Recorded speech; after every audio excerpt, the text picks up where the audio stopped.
पिता पुत्र पवित्र आत्मा के नाम पर आमेन। आज के वचन संत लूकास का सुसमाचार अध्याय 12 पद संख्या 13 से लेकर 21 से लिए हुए हैं। और आज के वचनों में हम लोग सुनते हैं कि प्रभु यीशु के पास एक व्यक्ति आकर उनसे कहते हैं कि वो उनके भाई से कहे कि वो उनके धन संपत्ति का बंटवारा करे। और प्रभु यीशु उन्हें कहते हैं कि आज हमारे जीवन में हमें धन संपत्ति की लालच नहीं होना चाहिए, क्योंकि सच्ची धन संपत्ति वो है जो हमें स्वर्ग राज में प्रवेश करने के लिए काम आने वाली है। उसे ढूंढने के लिए प्रभु यीशु उसे कहते हैं। और इसलिए प्रभु यीशु ने उन्हें एक दृष्टांत सुनाया जिसमें प्रभु यीशु कहते एक धनी व्यक्ति था और उस व्यक्ति को उस साल बहुत सारी फसल मिली थी। और फसल देखने के बाद वो अपने आप से कहता है कि मैं अभी बड़े बड़े गोदाम बनाऊंगा और इस फसल को वहाँ पे रखकर मैं अपनी आने वाली जिंदगी को आराम से जीऊंगा, खुशी से जीऊंगा। और तब प्रभु यीशु उसे कहते हैं कि हे मूर्ख, आज के रात आपको बुलावा आएगा, आज ही के रात आपकी आत्मा को यहाँ से लेके जाएगा, आपकी मृत्यु आपके सामने होगी। तो इस धन संपत्ति का क्या लाभ होने वाला है? ख्रीस्त में मेरे प्यारे भाई और बहनों, आज के वचनों से प्रभु यीशु हमें बताते, हमें सिखाते कि हमारे जीवन में ना केवल धन संपत्ति के पीछे आज हमें दौड़ना है, लेकिन उस धन संपत्ति के पीछे दौड़ना है जो आज हमारे जीवन में स्वर्ग में प्रवेश देने के लिए काम आने वाली है। और वह धन संपत्ति है हमारा पुण्य।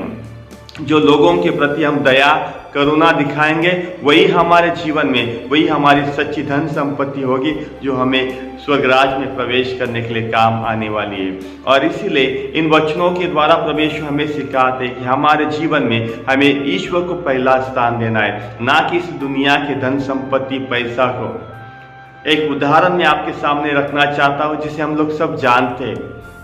माइकल जैक्सन का नाम हम लोगों ने सुना है। एक फेमस सिंगर था, एक डांसर था।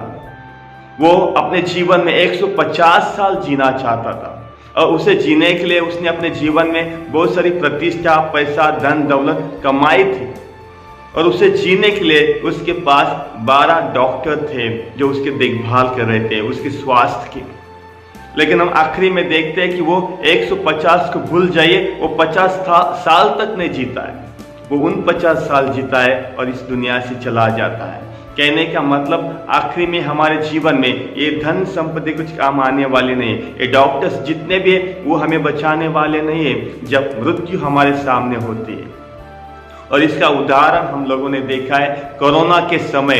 हमें अपने जीवन में हमारा धन संपत्ति कुछ काम नहीं आया, बड़े बड़े डॉक्टर हमें बचा नहीं सके, केवल ईश्वर ही है जो हमें बचा सकता है। ख्रीस्त में मेरे प्यारे भाई और बहनों, आज प्रभु यीशु हमें इन वचनों के द्वारा यही सिखाते, हमें ईश्वर के सामने नम्र होना है, ईश्वर के सामने लोगों को दया करुणा दिखाकर स्वर्ग राज में प्रवेश करने के लिए अपने आप की तैयारी करना है, ना कि इस धन संपत्ति के लालच के पीछे जाकर हमारे जीवन में अपने आप को इस स्वर्ग से दूर रहना है। तो चलिए आज के वचनों के लिए हम ईश्वर को धन्यवाद देते, ईश्वर की स्तुति और महिमा करते। पिता पुत्र पवित्र आत्मा की बड़ाई होवे, जैसे वह आदि में थे अनंत काल तक सदा रहेगी। आमेन।